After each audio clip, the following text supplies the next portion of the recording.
Thank you, Connie, and congratulations, Senator Bob. You know, one of the nicest things for me about my having written my book, the relationships, and meeting people that I've known along the way. And I don't think I'd seen the senator in many years, but when I was working for Governor Dewey Bartlett, of course, I gained great respect for him. Of course, I've seen Bob several times, so very special. Congratulations, gentlemen.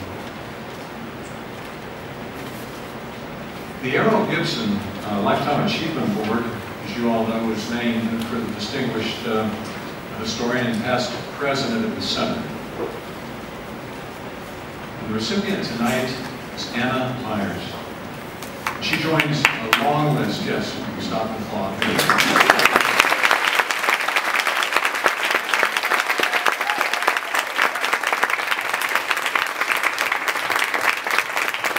Very nice. She joins a long list of former award winners that are in your program this evening. And here to present the award is Ben Myers. As you know, Ben won the 2011 Oklahoma Book Award, and it was actually his first book, Elegy for Trains. His poems may be read in a variety of publications, including the New York Quarterly, Tar River Poetry, Nimrod, the Iron Horse Literary Reviews, Salamander, Borderlands, DMQ Review, and many other journals. His second book, Lapse Americana, is forthcoming from the New York Quarterly Books in early 2013.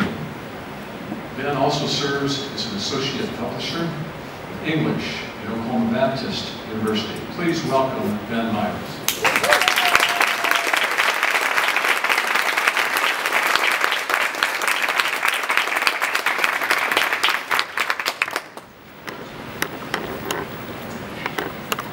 Good evening.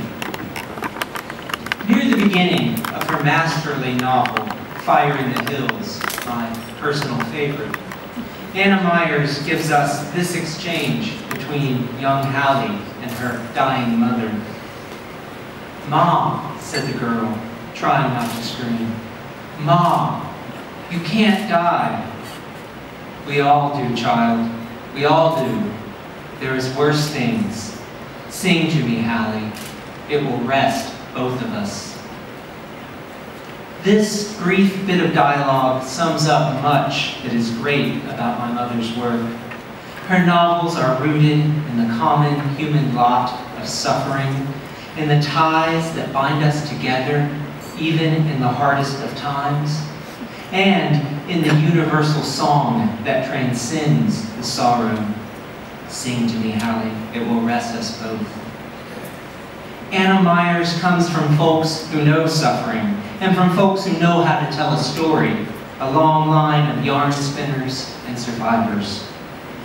Thus, her books often begin with sadness, like the gut-wrenching first line of Red Dirt Jessie, my sister Patsy's did. Or the heart-rending execution scene with which she opens Spy, her account of the life and death of Nathan Hale. This story structure, this motion from pain to the pleasure of narrative, reminds us that the stories we tell are born from our sorrows, and that our strength to face such sorrow is often born from the stories we tell. When these stories belong to all of us, we call them history. And much of my mother's career has been dedicated to bringing history alive in narrative. Red Dirt Jessie is set during the Great Depression, a stark backdrop to mirror the emotional deprivation of its young protagonist and her father.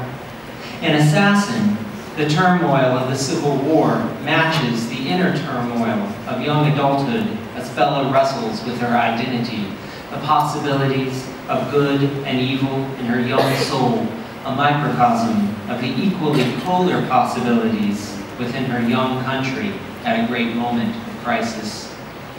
Anna Myers knows that the stories we call history are the stories of individual lives. In Rosie's Tiger, Rosie herself says so. Allow me to read to you. "I didn't understand much of what the newsman said. It took me the longest time to get it straight that the United States was mad at North Korea and wanted to help South Korea. But all along, I understood that Ronnie might not come home. When I set 2 plates out on the table for supper, I'd look at his empty chair and be so awful afraid it might stay empty, always. My mother's novels remind us that the stories we share as history are stories of empty chairs and changed lives. Her work reminds us that the big events on the world stage matter most on the individual level. The 1878 yellow fever epidemic matters to a boy most in the form of his lost family. The Great Galveston Flood of 1900 matters to a little girl most in the form of her lost friend. Even World War II matters most to a girl from Oklahoma in the form of her missing father. This humane understanding of history reminds us why it is so crucial to know where we have been. It instructs us on how to think most deeply about where we may be going. Such an approach to storytelling is a contribution to the sympathetic imagination of the reader. When we read about richly imagined characters facing challenges that, no matter how fantastic or unusual, have some element of the struggles of reality in them, then we become better at imagining the thoughts and feelings of others. Great literature's contribution to the moral good coming not in the form of maxims and rules, but in the form of refined empathy. Like Homer's Odysseus, my mother's characters are shaped by the suffering that is common to humanity, that is shared among us all. In Fire in the Hills, Hallie's own capacity for sympathy is expanded when she learns of the sorrows that shaped Mary Jones. Let me read the passage to you. Hallie trembled as she passed the jar. She was overwhelmed. Mary, even Mary Jones, had churning inside her feelings she had laid out there in the lamplight. The ache in the girl was magnified. It was an ache for Mary and her lost Lucy, for little Dovey who muttered "Ma" in her sleep, and most of all for herself, mortally wounded but unable to say so. Tentatively, she laid her hand on the woman's shoulder, and Mary patted it as she swigged down the yellow elixir. The sort of connection my mother describes in these beautifully restrained words is the sort of connection forged again and again between her readers and her characters. It is a feeling that makes us all better equipped to love our neighbors as ourselves. My mother's finely drawn characters have lived out their stories in various corners of the country, Memphis to Massachusetts. But her work has again and again returned to speak of the particularly Oklahoman brand of character and of suffering. W.H. Auden said of William Butler Yeats that Mad Ireland hurt him into poetry. When I read In Tulsa Burning of the struggles of young Nob Chase, I think a similar dynamic might explain my mother as an Oklahoman writer. But this place has done more than hurt my mother. It has also gifted her with a kind of emotional honesty that rejects sentimentality, a sense of optimism without a blindness to reality, and a belief in the existence of human goodness despite our history of violence. All of these characteristics are evident in Nob's words as he stands at the grave of his abusive father and says, "I started to think that maybe Pa was in heaven after all. It would sure take God to understand a man like him. I figured if Pa was up there, he'd likely be able to look down and know the words that I wished I could say."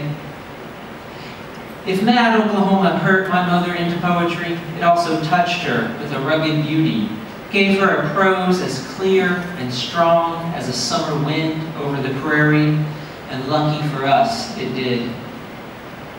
Anna Myers' accomplishments are too numerous to name here in their entirety. She is the author of 18 novels for young readers. I still always have to check that, I can't believe. 19, Ben. 19 novels. I'm still checking it.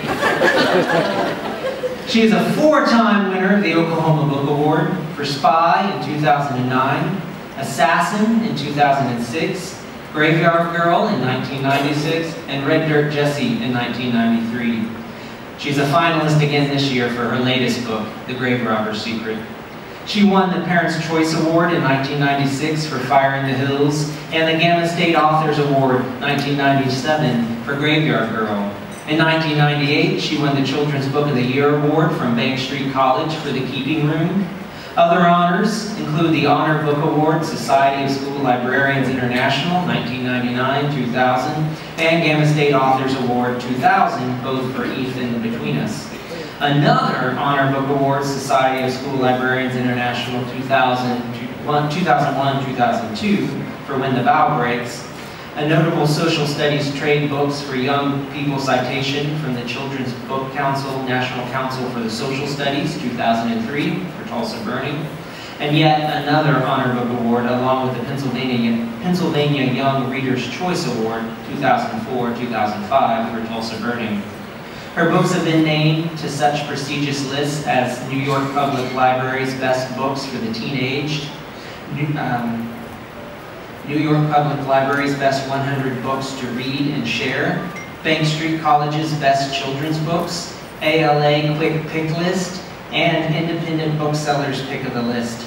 She has been included more than 20 times on the Children's Choice List for various states, and perhaps, most importantly, tonight, I want to say how proud I am of my mother. Not just for the list of accomplishments I just read to you, but also for what these accomplishments and her work itself say about who she is. Like Hallie Horton, she's a fighter and a survivor. She doesn't give up, ever. I saw that over the years I was growing up, and she was honing her craft, writing each night, watching the mailbox for news. That's how news came back then. Continually starting again and working on. I saw it as she struggled alongside my father against cancer. I've seen it again as she has stood alongside my sisters and me in our own personal challenges. I've seen that look in her eye, a look I saw also in her mother's eye that says, I can be hurt, I can be wounded and scarred, but I can't be beaten. For as long as I can remember, my mother has been reciting to me in bits and pieces as appropriate this poem by Langston Hughes. In our 8th grade English class, my mother had me memorize that poem, but what I really committed to memory, what I really got from my mother, is that through art, through its transcendent beauty and its infectious compassion, we make our suffering into something more. In our stories, we climb, even when the way is hard. Even tonight, as we celebrate a lifetime's worth of achievement, my mother is climbing still. Please join me in honoring my mother and our storyteller, Anna Myers.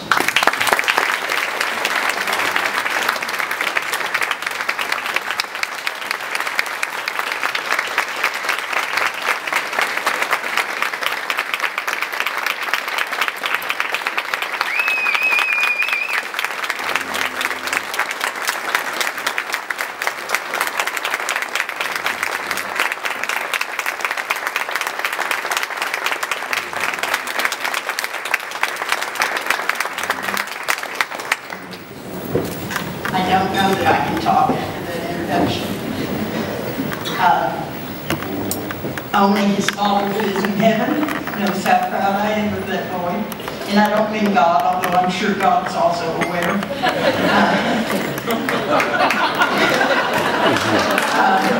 His father, Paul Myers, was my husband for 30 years. And we are the parents of 3 children, and I'm equally as proud of our daughters, Jenny and Anna Maria, who are also here tonight, as I am of Ben. And part of his father is always with me. He was my first writing teacher. You know, I think God looked on me when he put me on earth and said, well, she's going to end up overweight and more than slightly demented. So I'm going to do some good things for her. And he put the most wonderful people in my life. My sisters have told me more than once, rightly so, that it is amazing that I was able to find 2 men in this world who would put up with me. My husband, John Calvin, and you might recognize that name, is with me tonight. Johnny does something, usually more than one thing, many times many things every day to make my life better, and I am so grateful for him. I realize now that I forgot to thank you for this award. Thank you for considering for this award. And thank you to my husband, John Calvin. He makes my life better, as I said, every day, and he does all that after his great work of founding the Presbyterian Church. So he's an amazing man. And I am very glad to have him with me tonight. My sisters and my brother are also here, along with 2 of my nieces and 2 of my nephews. In our family, we sort of share the kids, so I feel like they're mine too. And most of them are, well, all the kids and my brother are at this table. Wave a hand, Anna Maria. There they are. I'm very, very proud of all of them. Lots of people are here with me tonight.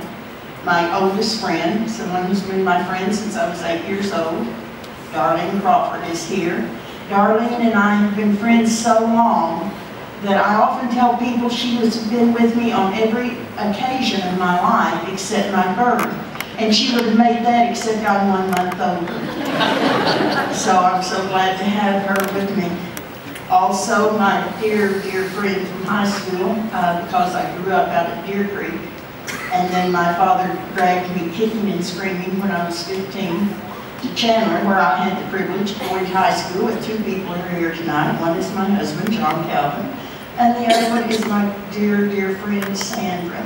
And Sandra and her husband, Larry, are so very special to us. And I'm so glad she could be with me tonight. My college roommate is here, someone I met when I was 18 years old. Her name is Jan, and her husband, Bob, is with her. Jan and I were total strangers when we met when we were 18. For 4 years, we shared the same room, and we've shared our lives always since then. Another of my dear college friends came all the way from Galveston, Texas, Beverly McBride.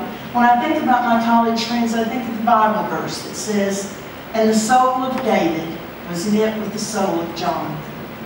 My soul was knit with these people at Central State College then, what is now the University of Central Oklahoma. And our souls were knit, and they're still knit, and they always will be.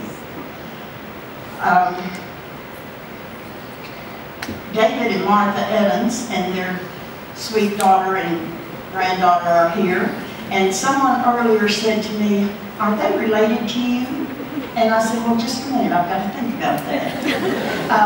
I don't think I can find their name on the family tree, but yes, they're related to me. Their blood is my blood, and I love them all so much. My teacher friends are here, Pam and Marilyn and Sylvia. We fought together in the trenches of Chandler Public Schools. And if you any of you are veterans, you know you never forget your war buddies. And those women are my war buddies very much, and my dear, dear friends. There are a lot of my writer friends here tonight. You all just wave your hands. Many of them are members of the Society of Children's Book Writers and Illustrators. I volunteer for that organization, and as does my dear friend Patty Haley, who's my assistant. And I don't understand how anyone can write without writer friends. These writer friends of mine have made my life so much richer. And I might add that they also make my house fuller. It's not unusual at all to find them scattered around with their laptops. We encourage each other, we laugh a lot, and we even have been known to stage interventions when someone is not writing and we're cheating. So I am so thrilled to have all my writer friends with me tonight. As I said, God looked down on me and decided to bless me with wonderful people. And one of the main blessings, I hadn't heard Ben's wonderful introduction. A long time ago, he quit letting his mother look at his papers. But he touched on a lot of things I'm going to talk about tonight. And the first is that God blessed me not only with good people, but with a family that knew the power of story. My mother and father grew up together in the hills of eastern Oklahoma as neighbors.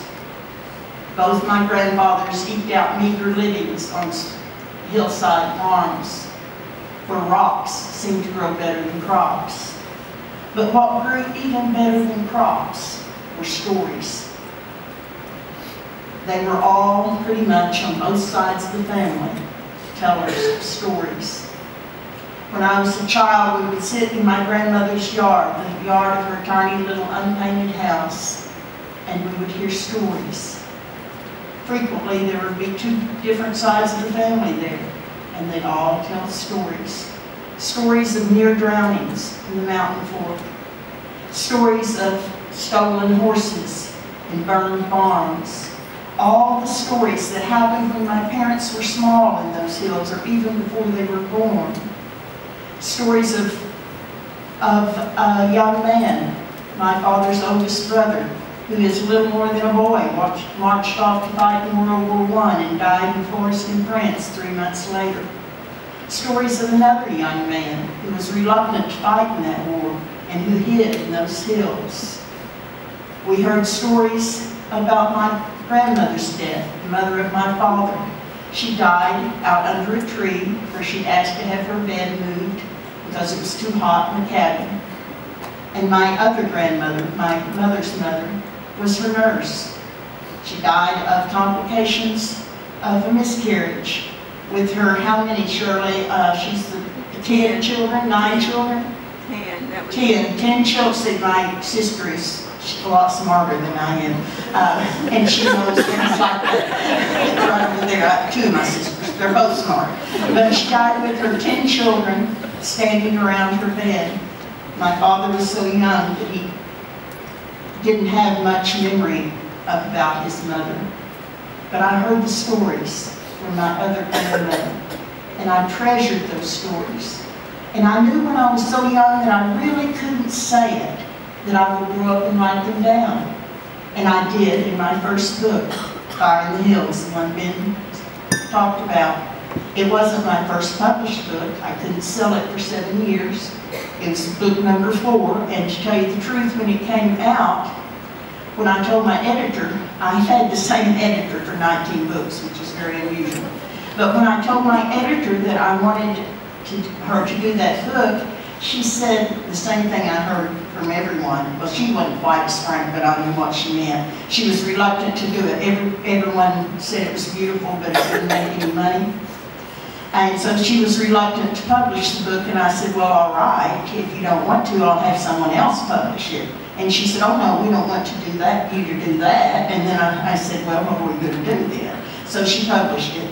When it came out as book number 4, exactly as I could not sell it for 7 years, it won more awards than any book I've ever written. And it started with that scene that Ben read to you, where a mother died out under a tree. Does that sound familiar? She died out under a tree in the book. My father had, sometimes when I was a child, showed me that tree. That's the tree we put my mother's bed under the day she died. And I didn't know until I was a young woman, until after I was already a mother myself, and saw for the first time a picture of that grandmother. And I looked at that picture, and I saw my face, the shape of my face. My siblings, including my baby brother, who's also here tonight, helped me all my life.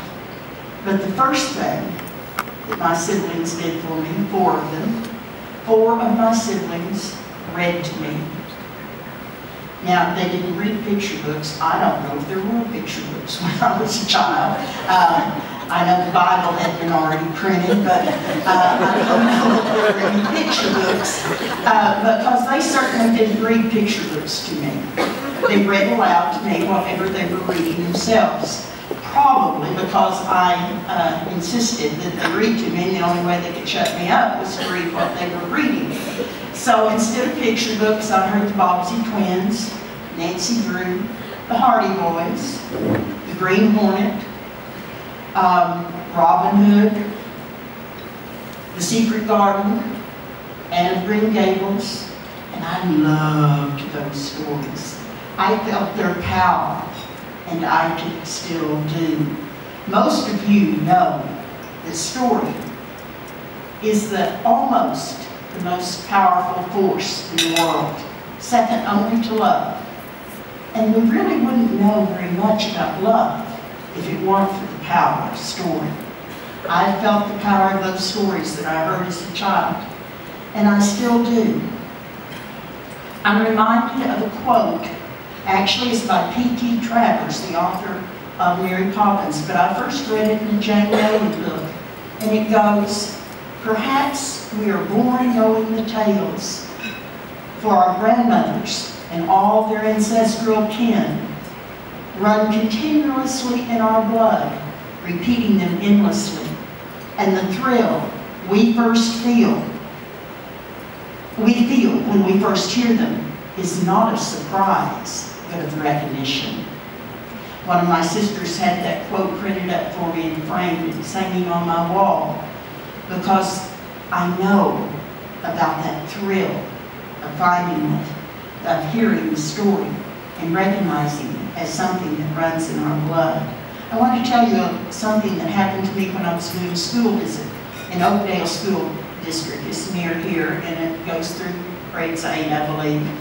And right after my book, Assassin, which is told in part by John Wilkes Booth, and in part by an imaginary girl who works in the White House and in Ford's Theater as an assistant seamstress. Right after that book came out, I did the school visit. And there was a little girl there who made an impression on me. She was an 8th grader. She had long red hair. She was a beautiful child. But I saw that she was hanging about. And I know 8th graders. I used to teach them. That's why I look this way. But I'm really quite young. All those years, Marilyn, it made us look older, didn't it? Anyway, I know 8th graders, and I could see that she was hanging about, that she wanted to say something to me, but she didn't want to say it in front of the other kids. And so when they cleared out, she came to me and she leaned over and she said, "I knew Lincoln had to die, but I kept hoping for a way out. I knew he had to die, but I kept hoping for a way out." That is the power of story. Not just my story, but of all stories. And I am so happy that this room full of people and that the center of the book celebrates the power of story. Last year, when Ben won his award for his first book of poetry, some of you probably remember the scene I made. It was embarrassing, but I jumped up and started screaming and yelling. Nothing that ever happens to you is anything like as important as what happens to your children. So I was very thrilled. I was also thrilled when he said, and he was giving thanks to a lot of people, and he said, "I want to thank our Creator, who I believe whispers poetry in the ear of all who will listen." I'm going to go a little bit further than that tonight. I believe that God, well, first I have to say something most of you know, that, or many of you would agree with me, that God creates us with a God hollow, what I call a God hollow inside us. We need something. We look up. People of all races and all localities, all for centuries, have always looked up, wanted something bigger than themselves. And I think that's a God hollow that is put in us by our Creator. And this is where I'm going just a bit further than my son. I believe also that when God put that God hollow inside us, He put an art hollow. Because man had always and always will celebrate art of all kinds. Music, dance, drama, the written word has always been celebrated by people. We have inside us a need for art. And the reason I believe that God put that art hollow inside us is because He created all art.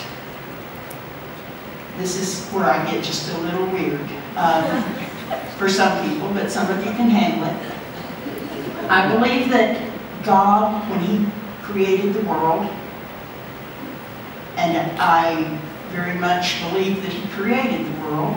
I also very much believe the scientific theory, and I don't think they're separate. But anyway, I believe when God created the world, He created all art. I believe it's out there in the universe, waiting for the artist. For a long time, I kept that idea to myself because I thought it was, just a little strange. And then I had the privilege of traveling with my youngest daughter, who was teaching in Europe at the time, around Italy. And when we went to Florence, we had the wonderful privilege of having a niece of mine who was studying in Florence for her PhD in art history. And my niece Holly was our guide around Florence. And she told us that Michelangelo believed the man was already in the stone, and it was his job to free it. And as we stood in front of those unfinished statues, and we could see maybe just an arm and a shoulder, I found myself wanting to say, come on, push. You can get out of there. But of course they really couldn't get out there because only the artist can free the art. Only the artist can reach into the universe and find the art that God has created. Can't remember what I was going to say next. I'm always a little dismayed when I hear a writer talk about how he or she gets ideas. Because you see, I don't believe we get ideas. I believe ideas come from inside us. They push up. Ideas must come out. And they're always inside us waiting.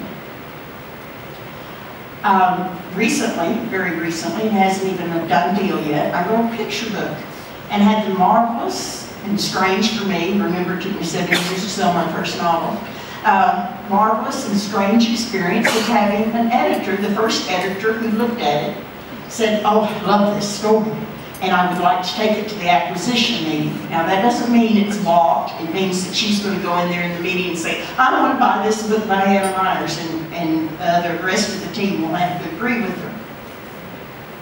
And maybe I'd better say I didn't just sit down and write a story and had the first editor who looked at it and say, oh, I want to buy this. First I showed it to writer friends, and there's some people in this room like Sharon Martin who were big contributors to that. And even my husband, John, I shouldn't say even my husband, I should say my husband, John Calvin, also contributed. He reached back into his youth and found a vast knowledge of hen houses and coyotes. And I put that in my story. But my point is that Tumbleweed Baby, which is the name of the picture book, is more or less the story of my birth. Now talk about a story that has been inside, pushing, wanting out for a long time. It's been a while since I was born in West Texas. In West Texas, where I was born, and I have to remind myself sometimes, in fact, people say many times, Anna Myers is a native of Oklahoma. No, I'm not. I'm a native of West Texas. There was nothing there. I found out a few years ago when I convinced my sisters who didn't want to go there, that I wanted to see the spot. And I found out why my parents moved us back to Oklahoma as soon as they possibly could when I was only a few months old, because there was nothing there but sand and tumbleweeds. And one of my older brothers told me frequently when I was a little girl that the family found me in the tumbleweed. Now I knew that that wasn't true, but I had no idea what a tumbleweed looked like. Growing up at Deer Creek, you didn't see many tumbleweeds. So I had no idea what one looked like, and I knew he was teasing me. But still, he had a record. And if there are a few old folks in this room, you'll remember the song, Tumbling Tumbleweed.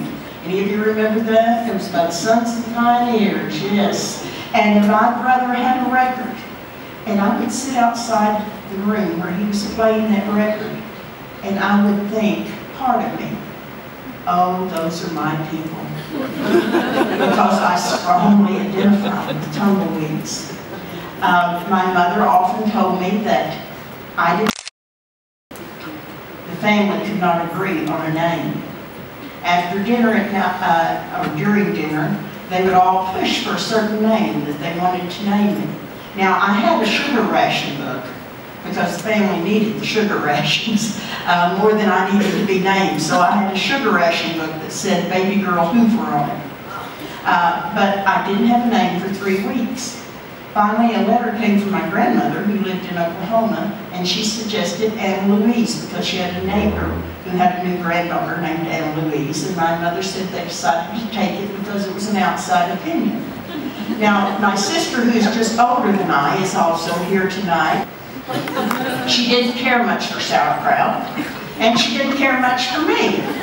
Now, growing up, I was always glad that the family chose Anna Louise as opposed to sauerkraut. However, now I look back on it, and had I been named sauerkraut, I can almost guarantee you that there would not be other sauerkraut Myers on the internet. I would be the only one whose name came up when you Googled me. So I'm a little sad now that they didn't name me sauerkraut Myers. Sometimes stories want to be told, but the writer doesn't really want to tell them. Sometimes we want to talk about them, but not write them. I've had this experience for a number of years, talking about a novel for adults that I am now writing. But for a long time, I couldn't make myself do it because it's hard. It's not harder to, don't misunderstand me, it is not harder to write for adults than it is children. Probably the other way around if there's a difference. But what makes this particular novel hard is that there are 3 main characters. And I have to develop each of those 3 main characters fully, and then wind their stories together with the 4th story, which is the story of their endeavor together. The name of the story is Trashy Women. It is about 3 teachers who form a garbage company to supplement their income. And their company is called Trashy Women. And on the side of their truck, it says, "Call us, we'll talk trash." Now this story is hard, not only because it has these 4 stories that have to be woven together, but because, in addition to being poignant, I hope it's also humorous. And it's very hard to write humor. Most of you probably know that. It's much easier to write something that makes people cry because we all cry at more or less the same thing. But what makes us laugh varies greatly. Also, so much of humor depends on delivery. So it's very hard, and writing Trashy Women is hard. And for a long time, I just wanted to talk about it. And even my 3 best teacher friends are here today. Met some of my writer friends earlier, and they said, "Oh, are you the women in Trashy Women?" And they're all denying it. They don't want to be considered those women. But it's a hard book to write, so I kept putting it off, and I kept talking about it. And one of the things that made it hard is I had no deadline. My children's books were all sold before I wrote them, and always except that first one, of course. And I always had a deadline. And so I was complaining to my writer friends, if I had a deadline, I would finish this novel. I would write this novel. And my friend Helen Newton, who's going to come and sing for you in a minute, a good writer friend of mine, said, "I know, I'll give you a deadline."